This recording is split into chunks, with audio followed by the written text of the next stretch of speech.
மதுரை மாநகராட்சி மேயரை காப்பாற்ற அவரது கணவரை கைது செய்து கண்துடைப்பு நாடகம் நடத்தியது திமுக அரசு என்று எதிர்க்கட்சித் தலைவர் எடப்பாடி பழனிசாமி கூறியுள்ளார். அத்துடன் ஜல்லிக்கட்டு போட்டியில் பங்கேற்போருக்கு டோக்கன் வழங்குவதிலும் திமுக ஊழல் செய்கிறது. அதிமுக ஆட்சி அமைந்ததும் ஜல்லிக்கட்டு அமைப்பைச் சேர்ந்தவர்களே போட்டியை நடத்துவர். அவனியாபுரத்தில் ஜல்லிக்கட்டு காளை சிலை அமைக்கப்படும். மதுரை மாநகராட்சியில் 200 கோடி ரூபாய் ஊழல் நடந்துள்ளது. ஓய்வு பெற்ற தற்போது பணிபுரியும் அதிகாரிகள் பலர் கைது செய்யப்பட்டுள்ளனர். முறைகேடு நடந்ததற்கு மேயரை கைது செய்திருக்க வேண்டும். மேயரை காப்பாற்ற அவரது கணவரை கைது செய்து கண்துடைப்பு நாடகத்தை நடத்தியுள்ளனர். காஞ்சிபுரம், திருநெல்வேலி, கோவை என தமிழகம் முழுவதும் பல மாநகராட்சிகளில் ஊழல் பணத்தை பிரிப்பதில் தகராறு ஏற்பட்டு ஆளும் கட்சி கவுன்சிலர்களே மேயருக்கு எதிராக தீர்மானம் கொண்டு வந்துள்ளனர். டிஜிபி பதவியை கூட உரிய நேரத்தில் நியமிக்க முடியாத கையாலாகாத அரசாக திமுக அரசு உள்ளது. பொறுப்பு டிஜிபியாக நியமிக்கப்பட்டவர் தகுதி அடிப்படையில் நியமிக்கப்படவில்லை. தகுதியுள்ள 8 டிஜிபிக்கள் பதவியேற்பு நிகழ்வில் பங்கேற்கவில்லை. முதல்வர் இதுவரை 4 முறை வெளிநாடு சென்று வெறும் 18,000 கோடி ரூபாய் முதலீடு பெற்றுள்ளார். திமுக அரசு நடத்திய முதலீட்டாளர் மாநாட்டில் ஈர்க்கப்பட்ட முதலீடுகள் குறித்து வெள்ளை அறிக்கை கேட்டால் இதுவரை கொடுக்கவில்லை என்றும், வெளிநாடு சென்று ஸ்பூனில் சாப்பிட்டதை பழனிசாமி பெரிதாக நினைக்கிறார் என்று அமைச்சர் ராஜா பேசுகிறார். உங்கள் அப்பா மத்திய அமைச்சராக இருந்தவர் என்பதால் நீங்கள் செழிப்புடன் இருக்கிறீர்கள்.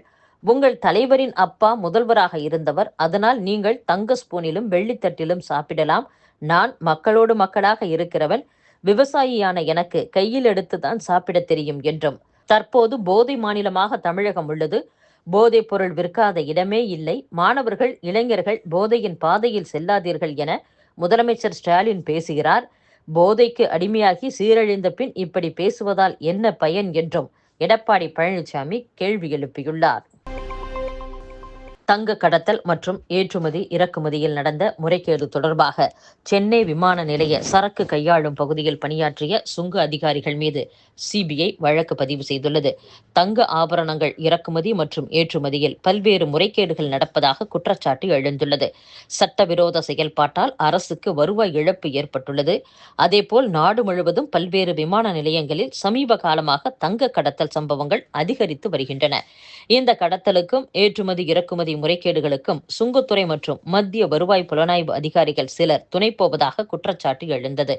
இந்த விவகாரத்தில் தங்க நகை ஏற்றுமதி செய்யும் நிறுவனங்களுக்கு 2022ஆம் ஆண்டில் உதவியதாக சென்னை விமான நிலைய சரக்கு கையாளும் பகுதியில் பணியாற்றிய சுங்கத்துறை அதிகாரிகள் மீது புகார் எழுந்தது. அந்த புகாரில் முகாந்திரம் இருப்பதை சிபிஐ அதிகாரிகள் உறுதி செய்தனர்.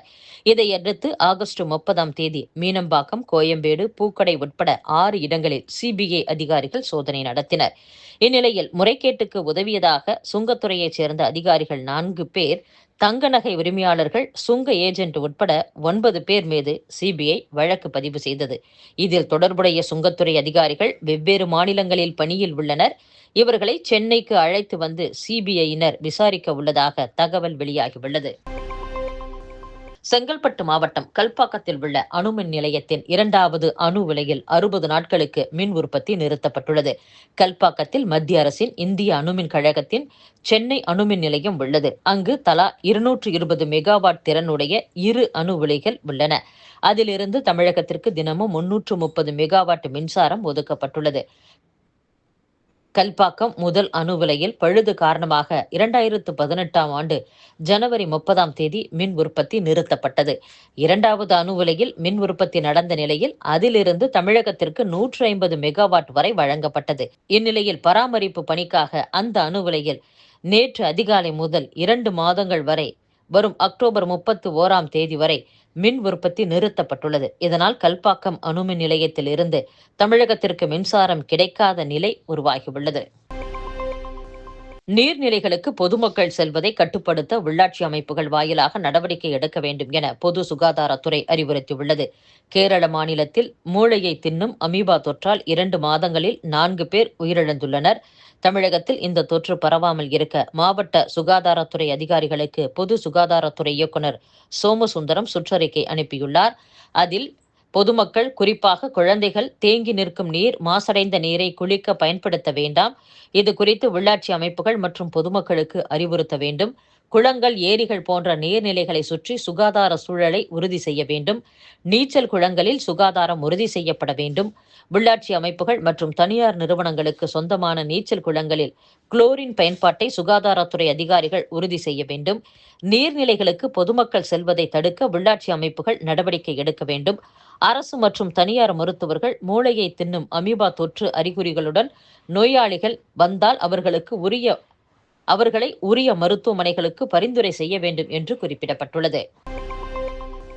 சனாதனம் குறித்து தமிழக துணை முதலமைச்சர் உதயநிதி ஸ்டாலின் பேசியது தொடர்பாக உச்சநீதிமன்றத்தில் தாக்கல் செய்த மனு மீதான விசாரணையை அடுத்த ஆண்டு பிப்ரவரி மாதத்திற்கு நீதிமன்றம் ஒத்திவைத்துள்ளது. முன்னாள் அமைச்சர்களுக்கு எதிரான வழக்குகளில், குறிப்பாக நிதி முறைகேடு தொடர்பான வழக்குகளில் விரைந்து விசாரிக்க காவல்துறைக்கு சென்னை உயர்நீதிமன்றம் உத்தரவிட்டுள்ளது.